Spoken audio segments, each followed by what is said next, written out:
सातारा नगरपालिकेच्या निवडणुकीत भारतीय जनता पक्षाच्या प्रभाग क्रमांक 2 मधील अधिकृत उमेदवार शांता कोळी यांच्या प्रभात फेरीला दिवसेंदिवस उत्साहपूर्ण प्रतिसाद मिळत आहे.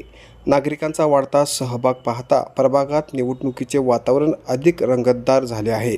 खासदार उदयनराजे भोसले यांचे कट्टर समर्थक म्हणून ओळखले जाणारे शांता कोळी यांचे चिरंजीव विशाल कोळी हेही प्रचारात सक्रियपणे सहभाग घेत असून गेल्या अनेक वर्षांपासून त्यांनी विविध सामाजिक उपक्रमातून उल्लेखनीय योगदान दिले आहे.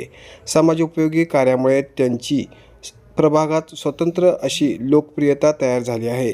याच सामाजिक कार्याचा आणि उदयनराजेंवरील विश्वासाचा परिणाम म्हणून शांता कोळी यांचा प्रचार मोहिमेला नागरिकांचा वाढता पाठिंबा मिळत असून प्रभागात त्यांच्याबाबत सकारात्मक वातावरण निर्माण झाल्याचे चित्र दिसत आहे.